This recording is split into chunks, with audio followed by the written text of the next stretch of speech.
Hi, I'm Jonathan, and what we're going to be looking at in this video is the purpose and context that drives Ted Hughes's birthday letters.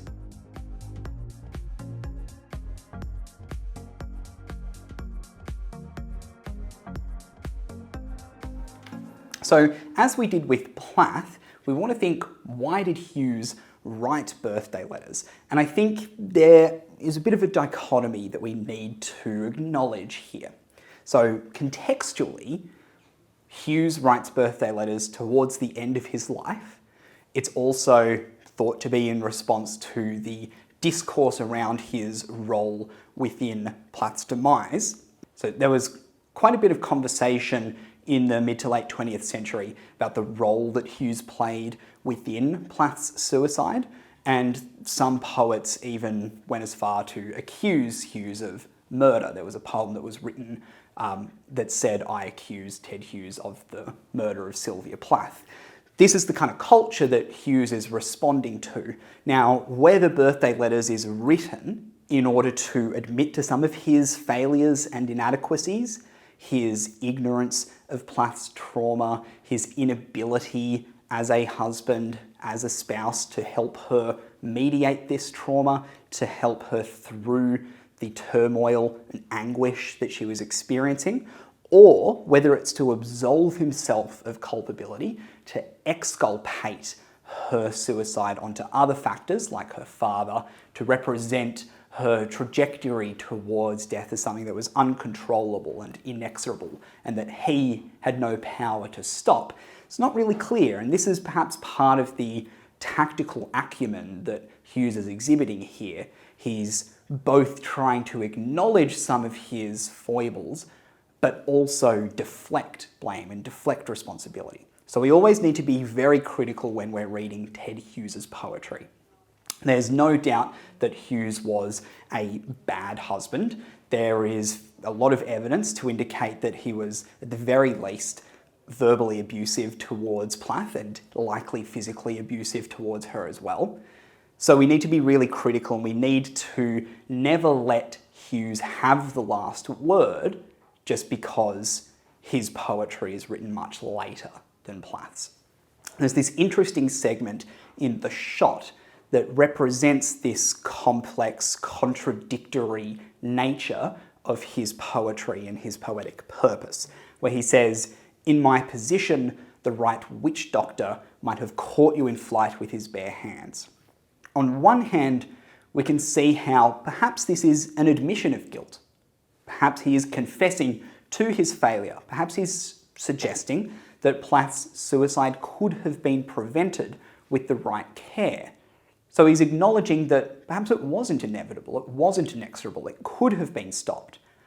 But then on the other hand, this term witch doctor, which alludes to something metaphysical, something that's supernatural, beyond our world, almost indicates that, well, it would have taken a supernatural presence, a preternatural entity, to actually stop this demise. So, as Ted Hughes, what could I have done as just an ordinary individual? This dichotomy within Hughes's purpose is something that we need to try and wade through, but we don't need to resolve it. We need to just acknowledge that with Hughes, as much as Plath, there isn't necessarily a singular purpose that we can discern. Now, we also need to think about Hughes's social context. When we think about this, though, it's not as direct and clear as Plath's social context, where Plath is very deliberately responding to the turmoil and catastrophe within her society, the cataclysmic events of World War II, the Holocaust, nuclear detonation and nuclear anxiety. Hughes's poetry seems a little bit more reticent when it comes to the political and the historical.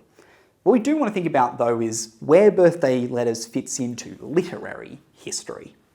Now, we obviously need to acknowledge the role of Hughes as the executor of Plath's literary estate, someone who, through the very existence of Ariel, was in control of her agency, was representative of a patriarchal repressor and curating her legacy, perhaps to fit his own impression of himself and herself. We also want to think about the role that birthday letters plays, not just within this specific contextual moment where Hughes is responding to a cultural conversation about his role in Plath's death and his role with her work, but also within a larger literary framework. Now, you're probably familiar with the term postmodernism. It's a pretty difficult term to define.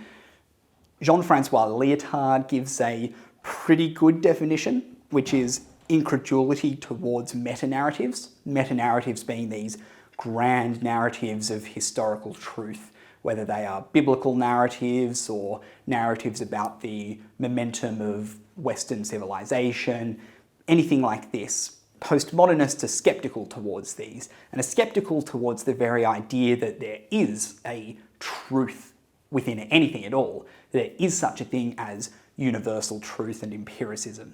And so we can think about this as Hughes's attempt to rewrite the narrative in a very postmodern sense, that there is no single story when it comes to Plath's life and work and death, but that there are many different stories, and the existence of birthday letters serves to complicate whatever sense of truth that we can ascertain from Ariel. Now, if you haven't already watched the video about Sylvia Plath's purpose and context, be sure to do so, and be sure to subscribe for more videos.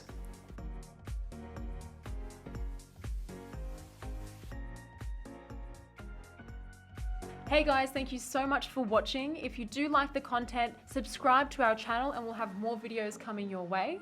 That's right, guys. Thanks for watching. And please make sure you check out our online resource database. We've had a team of state rank achievers and heads of English put these together for you, covering everything from essay structures and examples all the way through to craft of writing and comprehension skills. So check them out at ignitehse.com.au, and we look forward to seeing you in the next video.